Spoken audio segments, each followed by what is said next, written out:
So it was, I know it might sound somewhat strange, but believe me, I was rejoicing. No. When I hit the campus, No. I was rejoicing. And I can absolutely assure you, if the listeners return and hear further comments concerning your development from your first exposure to St. Emma all the way through, they will come to realize that we were autonomous at the academy.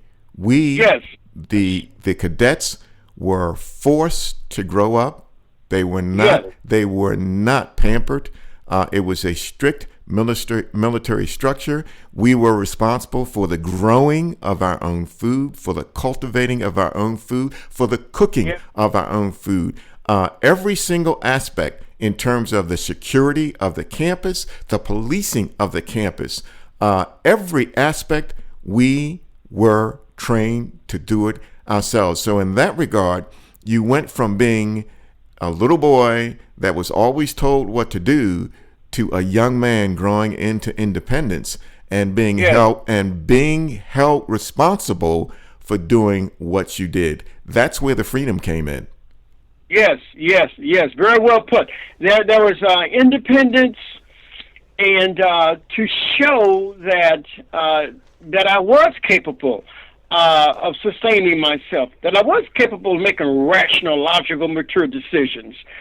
Didn't necessarily need to be guided. I don't know what the misinterpretation was with my family, but nevertheless, getting there, coming into a structured environment, it allowed me the opportunities to show myself, and that was an opening for me when I first set foot on the campus of St. Emma's. It was a breakthrough for me. It really was. It was a breakthrough for me. Then let's talk about when you first hit the campus. Let's talk about you and how did you get there? Did you get there on a bus? Did your brother and your auntie bring you to the campus? And I'm assuming that it was in September. Is that correct? That is correct. Yes, sir. Then you were on campus September. I was a sophomore. You were coming in as a sophomore also, but you hadn't earned the right to be a full cadet at that time. So tell me about your experience, because we were pretty hard at the academy on recruits, on new people coming to the academy. What happened your first, second, and third day there? As going back into memory, I arrived there. I left Detroit on train. I left Detroit on a train. It was a train ride to Virginia, to Richmond, and from there I want to believe that I arrived on a bus there.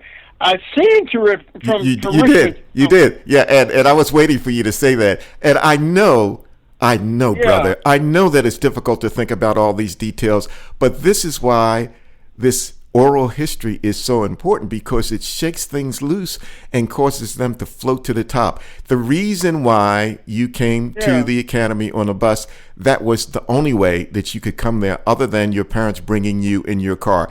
Father Figaro, at that time, had a contract with Greyhound Bus Company. Okay. And in Richmond, Virginia, we had dedicated buses.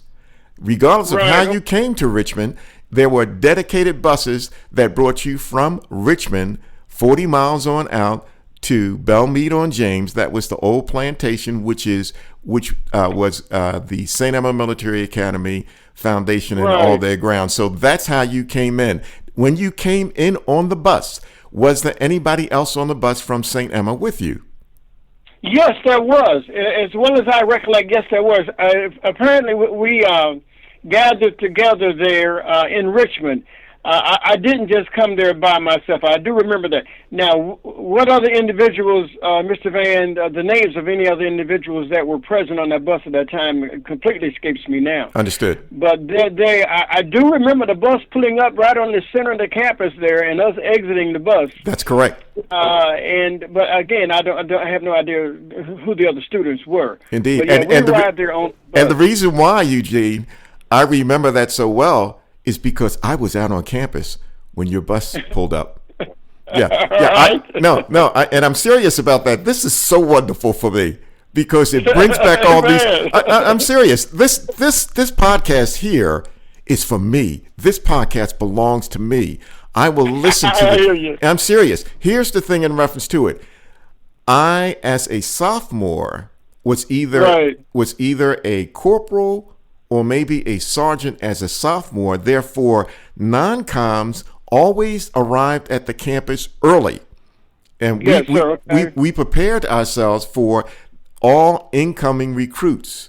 And that's the group that you came in. So we were, and you may not remember, when you got off that bus, it was not onto an empty campus. There were cadets standing around looking at you getting off that. Yes, I was one of them. I was one of them. I recall that. Yeah, I was one of them. I had on, and our instructions were to help facilitate your integration into the cadet corps. And we were there primarily to take our big black African foot and shove it up your rear end. That was that was our duty. We were the drill instructors there waiting to get a piece of your meat just as soon as you got off of that bus. So tell us. That rings a bell also. Tell us some more. When you got off of the bus, and it's a big parade ground there at the academy. Yeah, it's a big parade ground. Tell me about your impressions as you were getting off that bus with the other recruits. What did we call that? The blacktop? Was that called the blacktop? Yes, like that? Yes, it was. It was called the blacktop because it was all asphalt. Yeah, it was yes, sir. It was a blacktop. Eugene, go right ahead, brother. Yeah, I thought maybe we got disconnected or something. Not at all. I'm really searching as best as I possibly can, because I'll be honest with you, Mr. Van, I seem to have gone from stepping off of that bus. You jogged my memory when the comment you made about the foot thing, because that was an aspect of visiting there, attending school there. That was within my first few days, and even prior to getting there, that I didn't expect. Now, I have to admit that the actual physical contact with non-coms and officers, you know what I'm talking about. Yes, I do. When within that between then and Thanksgiving, didn't sit well with me. With any of us. Yeah, that didn't sit well with me, and I'll say this right now. I was more concerned about myself then, because, or rather, whether or not I was going to stay there, because I was vindictive when I was young. That may have been one of my problems or areas of difficulty, is that I was a very vengeful person. If you stepped on my toes, believe me, I was going to get you back. That's correct. Because I felt as though my kindness was being taken advantage of.